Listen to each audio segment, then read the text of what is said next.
Oh yeah, this is the express version. In an ideal world, we could like go on for years about this, but this is going to be the basics, but we're going to encourage a lot of questions about everything.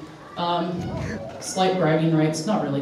We're not professionals at all. We don't have any kind of real training. We look at tutorials, we experiment, we look at pictures later and go, wow, that didn't work.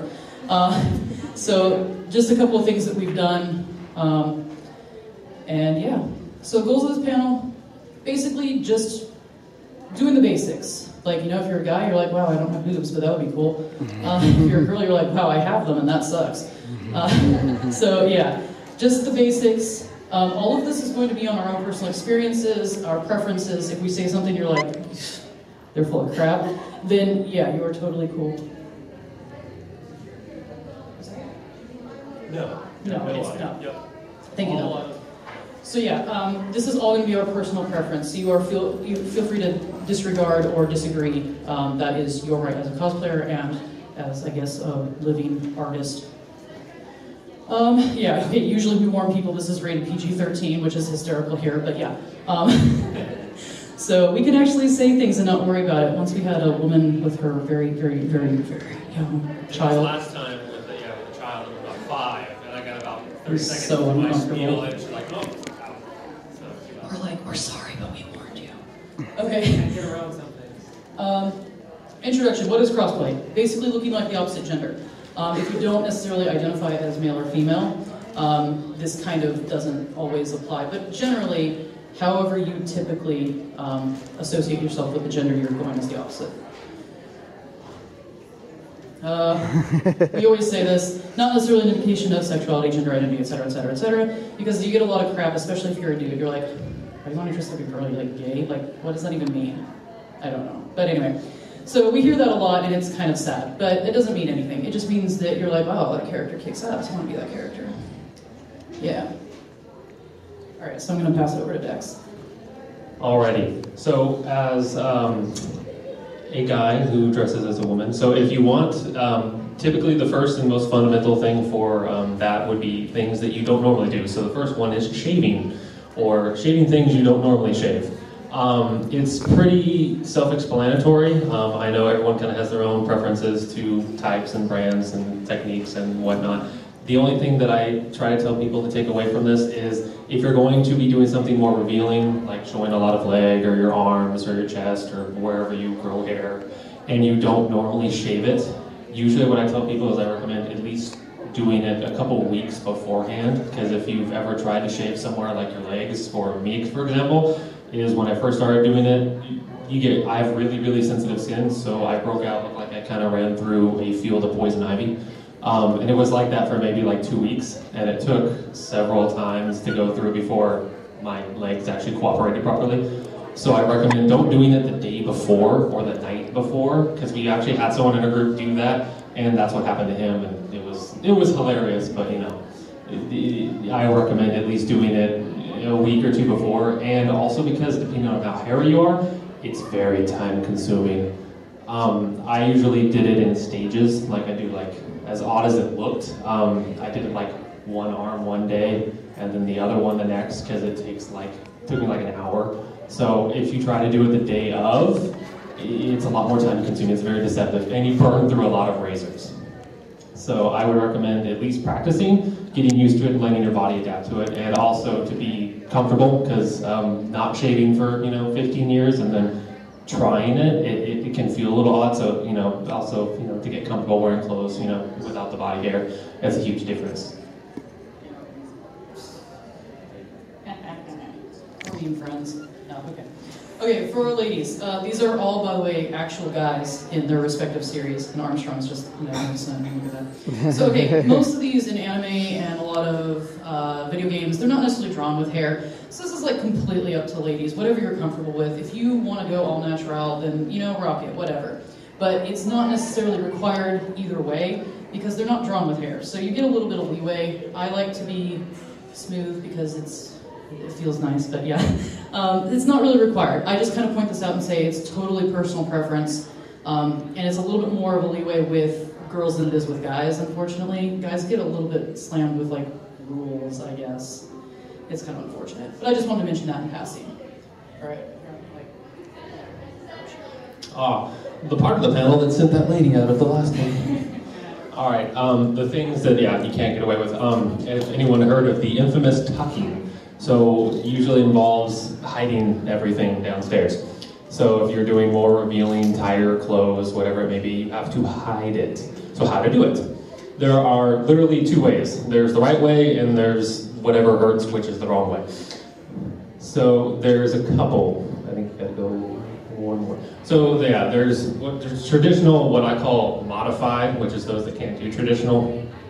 So right there in the corner, kind of looks like a parachute, kind of feels like a parachute. It's called what they call a gaff, or basically, for simple terms, it's the male's version of a binder.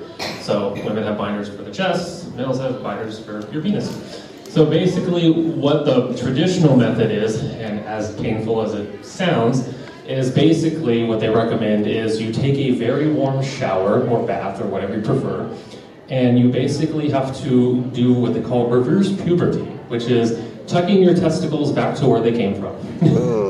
So basically what that implies is what they recommend, or all the forums and the places on the internet that I had to read to kind of figure out how do you do that without hurting something or breaking something, is they recommend you lay down and you literally kind of just push them back where they go.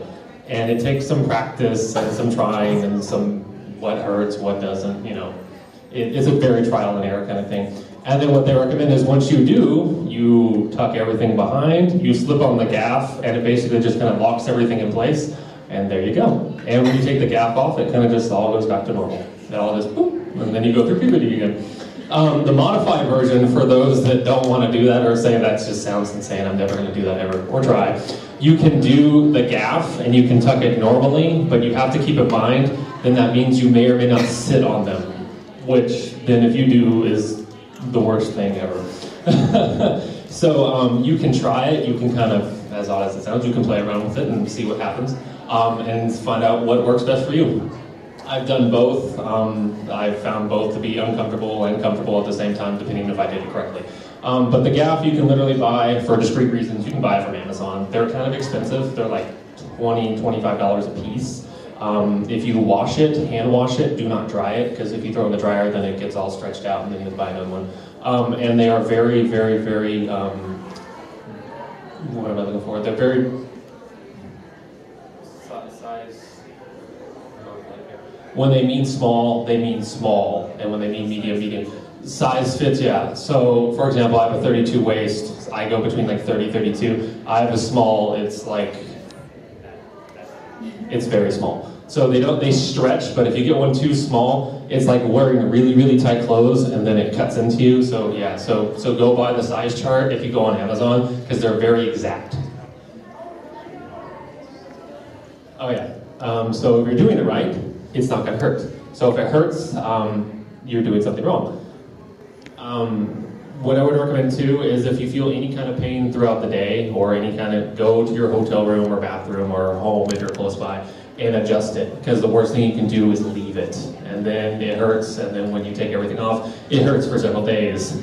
So if something hurts, stop whatever it is you're doing and go fix everything. Yeah. So a couple of things that they pointed out in the forums that I read about is if you're more of like an acute pain when you're trying to fix something, it means you're inserting something somewhere or pressing something that's not supposed to be there, basically the round peg and the square hole kind of thing.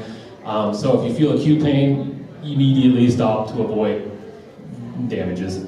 If it's a dual throb, usually that means that something slid to the side or something, you know, kind of popped out or whatever it may be. That's more not as serious, and that just means you kind of have to go fix your wardrobe, which everyone knows you fix stuff throughout the day anyway, so. And then any kind of other discomfort, adjust as needed.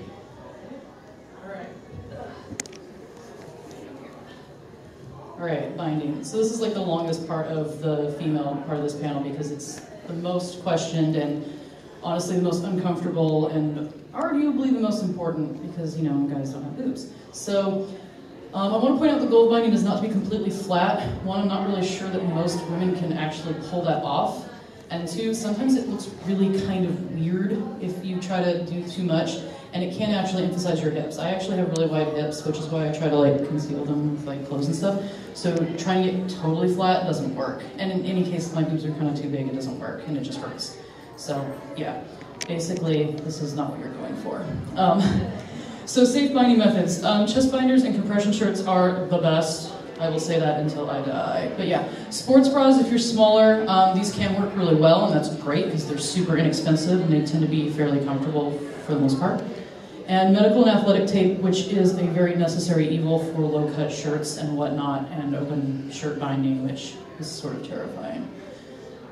Okay, I'm just going to throw these all up here at once. Okay, so chest binders. These are awesome. They're nylon polyester spandex, which is not the most comfortable thing in the world, but it's the lesser of most evils. A lot of these come in white, black, nude, that sort of thing. They're very dyeable, so if you have one that's like white but you want a flesh tone, you can totally dye it. They're machine washable, but don't put it in the dryer for much the same reason as a gaff. Once these things shrink and you try to get it on, you will either be unable to get it on, you will hurt yourself in the process, or you will not be able to get it off. And if you're like me and you crossplay with your brother, the last thing you want to do is make him cut you out of a compression shirt. Fortunately, I have not experienced this. Most of these don't have Velcro, zipper, and bony wire, things that rub on you. I have one that's like a wraparound that has Velcro, and you have to be really careful to make sure that that crunchy side of the Velcro is not rubbing on your skin. Otherwise, 8 hours later, you're going to realize, wow, I'm having a bad time. Sizing instructions. Depending on where you get these have very specific sizing. Follow them to the letter. It's probably better if you're not sure to go slightly larger than small. But just check the exchange and like the return shipping and all that sort of thing. So if you do end up with the wrong size, you can return it. This is the most recommended. This is what these are meant to do. So they're easily the safest, which is why I'm a huge promoter of them. Just throw this on here. So the Underworks is great. They have several different types of compression shirts. This is the tri-top. This is pretty much what I wear all the time. Actually, I think there's something in here. Yeah, so I love the tri-top. It's magnificent. It's about, after shipping, like $30, which honestly isn't that bad because I've had mine for how many years? I wear the crap out of it. It's great because it's easy to wash. It's just very manageable. What I really like about this is safety features. So you've got like 3 layers all in the front and then a single layer in the back. So you're really only compressing the front as opposed to your entire rib cage, which means it's more comfortable and it's just safer. I recommend this if you're slightly larger. They also have a 2-layer top that goes, this one kind of goes, I don't know if I find it, like right here, which is okay. But if you want something that goes all the way down kind of for like added body shaping, they have a 2-layer that goes to about like here. I don't have one, but I've heard that they kind of have a tendency to roll up, so I don't know. Maybe one day I'll get one. Tea Kingdom and Love Boat binders. I have the wraparound from Love Boat. It's pretty comfortable. I just watch for Velcro. It's, but sometimes the tri-top, unfortunately, if you can tell, it's got a pretty, actually here, it goes to here. So there you go. It's like right there. So it's a little high, which makes it a little bit inconvenient sometimes. But sports bra. Okay, so this is like a really early cosplay that I did when I tried the sports bra method, and you can kind of see, like, I'm going to point out my own boobs here. You can kind of see it's still pretty noticeable, and this is a pretty big, like, oversized jacket. So I wasn't really happy with this method, but I've heard it does really amazing things that if you're a lower size, then, it's great. Some people can wear a single sports bra, and they're like, perfectly flat. And I'm like, yeah, that must be nice. Then there's the double sports bra method, which is basically wearing one the right way and then flipping one backwards. This is what I did this day, and fair warning, I did not test this out ahead of time because I was new and stupid. So about 6 hours into the con, I wanted to die. I was having trouble breathing, it just hurt, so I ended up taking off one of them, and I was just like, I don't know, I was like slightly boobed all day, whatever.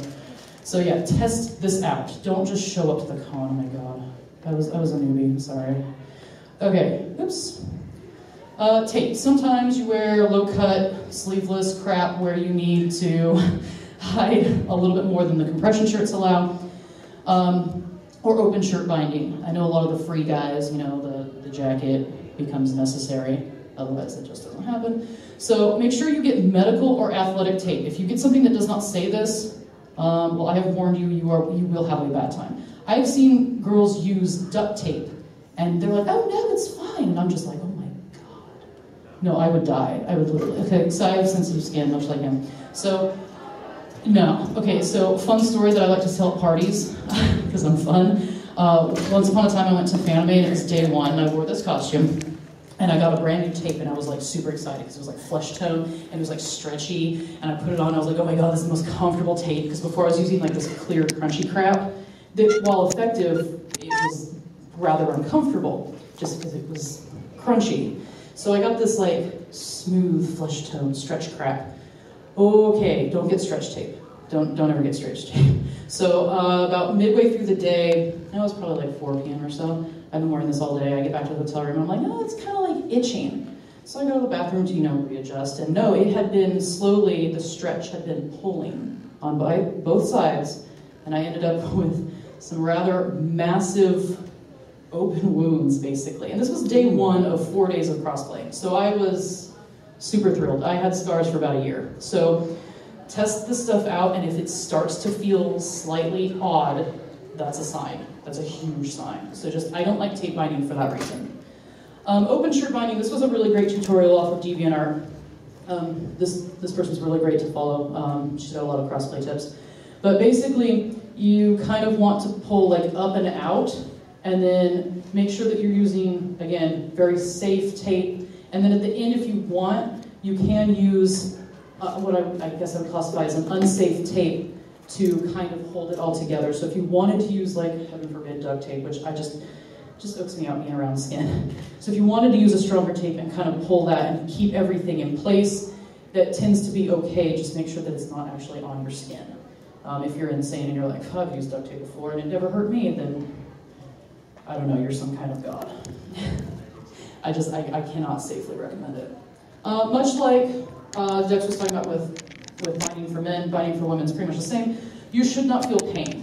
I do put here that it shouldn't inhibit breathing, and that's mostly true. Like, okay, if you walk across the room and you are suddenly short of breath and you're not asthmatic, then something is not right. I wouldn't recommend like running a mile or something in a binder, but because it does put some pressure on there, of course. But you shouldn't be like struggling for breath just doing basic things. That's a huge sign that something's not right. So yeah, just pain is not good. Remember, guys, it's just a hobby. Well, sort of. Unsafe methods. And this is the last one I'm going to talk about, unsafe methods, because yeah, anything that has boning, wiring, that is meant to either do back support or compress things like corsets, don't put that on your ribcage. Don't put that over your lungs. Just please don't do this. It's not good. It's not. Ace bandages. This is like the poor man's binder, and it really annoys me because, one, they're not that cheap. They're like $10. And it's like, dude, you can get a really, really professional binder for like 30. And ace bandages, they don't last that long. They're a huge. Have you ever tried to wrap yourself in these? It's a huge pain in the butt. So they're not really easy to use, and they're not meant for doing this. They'll compress way more than you want, and there's a lot of horror stories online about girls, just significantly hurting themselves. So every time I see ace bandages being used for binding, I cringe. Don't do it, please. Stay safe. But yeah. So we'll do the opposite for the guys now. So for making boobs, because clearly we don't have any, do you want to poke the thing? Right. Make it go? All right, so there's a lot of them. Some of them are cheaper than others. Some of them are more hilarious than others. So I'll kind of go through both because I think we're doing good on time. Hold on. Does it allot me for stories? It does. All right. So there's a lot. The cheapest and quickest and quick and dirty. What? Oh yeah, because you're hot. Is what they call stuffing, which literally is buying a bra and stuffing it with stuff. Whatever. I've heard anything from, usually the go-to method is, I heard socks, just stuffing it with socks. When I was really, really, really new, I did that method. It kind of works, but the problem with socks is they're very lumpy, so you get really lumpy boobs. And I did it with a latex bodysuit. And somehow the pictures from like 5 years ago, it didn't look that bad. I think I just lucked out, but I've seen some pretty lumpy boobs out there, so don't use socks. I mean, it works, I guess, if you forget them at home, but I think you can afford something more than socks. Next one. Oh, the rice. Yeah, I also, in all my forming, I've actually seen threads where people recommend stuffing them in taking rice, but you have now, normal rice is pointy. So they say you cook the rice to make it soft, and then you put it in, what is it? You put it in a balloon, a water balloon. I'm not even kidding. That's a thing. It was a thread. It was a thread with lots of replies. And they're like, oh, that's such a good idea because you can make it any shape and size, and it's moldable, and it's cooked rice in a balloon. But people did that, and they said, well, you know, rice is cheap and balloons are cheap, so bam, look, boobs, any size, for nothing. And then I guess it doubles as lunch when you're hungry. You eat your boobs. I've heard it. I've never seen it or never had anyone say, yeah, I use that. It's a great idea. I wouldn't really recommend it because, you know, cooked rice after a while, and if you're hot and then, you know, sweaty, then sweaty rice boobs. The most expensive, I haven't quite gone this, I'm saving for it. Unfortunately for guys, if you want to go the professional, like the uber professional route, it costs a lot of money. So pretty much if you're going to buy like a cosplay, that's how much it costs to just buy breast forms. Basically what breast forms are their prosthetic breasts. You can buy them as cheap, you know, if you flood eBay, or if you want to know a great store, it's not on here, but it's literally called thebreastformstore.com. That's all they sell is breast forms. They range from like $50 for the low end to the ones I've been seeing for, they can go between $800 to $1,200. Basically what's nice about them is, one, they're one size, so they're not like rice. They're one size, you can buy them in various skin tones to match whatever your skin tone is, and they're very easy to contour with makeup. So if you want to do people that have a lot of cleavage, and they actually sell their own makeup too to contour to match various skin tones, from as pale as I am to being as dark as can be. And then therefore you can make realistic cleavage. So it's really, really cool and opens you up to a lot of different cosplays that you're like, well, it has a lot of cleavage, I can't do it because obviously I don't have breasts. But they're very, very expensive, and they don't typically do refunds on them, so you have to do a lot of research before you pull the trigger on one. But they're very, very cool. I've seen a few out there, and they're gorgeous. So, one day. The one I do now is what they call new bras, which are basically, if you're doing like a strapless dress where you know you don't want a bra strap, or you have something where your shoulder is showing, they stick to you, they have adhesive that sticks to you, and then they clip, and they're used as kind of like one-way, you know, bras. What they work for guys is you can actually stack them, and they're actually relatively inexpensive. You can actually buy them on eBay for, I don't know, a couple bucks a pack, and you can buy tons of them. So I have like 10. So depending on the character, I can make various sizes. So it's kind of cool. It's kind of like Legos. You just stack them all together and form whatever shape you really want. You can move them around, make them slightly larger around, depending on your character. So they're kind of very, very versatile. What's weird about them is there's two colors out there. There's the nude one, and then there's a black one. While they're the same brand, made by the same people, cost the same, the black ones fall apart in about like 2 uses. When you peel them off, they kind of come off in chunks, and the clear ones don't. So there's something in the black ones that for some reason makes them deteriorate at an extremely high level, so don't ever buy the black ones. I did, and then they broke up like all my other ones, so I'm still picking out all my other ones, so I'm still picking out all my other ones, so I'm still picking out all like black pieces here and there, so don't buy them. They're terrible. So, when it comes to bras, and it comes to anime boobs, because they're all various sizes depending on the angle and, you know, is it fan service time or not, the boobs can range from, you know, normal to, you know, ridiculous. So, anime boob size is not always the best boob size, as they say, and it also may not be the best size for your body size. So I recommend, if anyone ever has watched Holic and seen Yuko, she goes from normal size to the size of, I don't know, like watermelons, depending on the angle and what's going on in the anime. So proportion is key. So what I recommend is playing around with the proportion and seeing what works best for you. So if you're taller, if you're larger, shorter, whatever it may be, play around, get a size that works best for you, not so much what the anime says. Because as they say, not everything in anime translates to real life. So it's not always, so if you're, you know, 5'3", and you're like, well, they have double Ds, so I need to do that too, and it just looks like you're gonna fall over because you're top heavy, you might want to reduce the size. And when it comes to bra types, I would recommend, you know, if you have a sister who happens to crossplay, you can use her as a scapegoat when you go look for them so you don't look weird. But if not, what I recommend is, if you're, depending on the technique too, depending on the size you get, whether underwire or wire, is it a, you know, what kind do I get to emphasize what I'm doing? Usually what I've noticed is because I do the new bra method, and new bras are very heavy when you stack like 8 of them together. They become very, very, very dense. So I always recommend going with like an underwire because it gives more support. It also helps so they don't slide underneath it and just kind of like fall out the bottom. I've never had that happen, but I've had that kind of start to happen. And it's you notice it, and you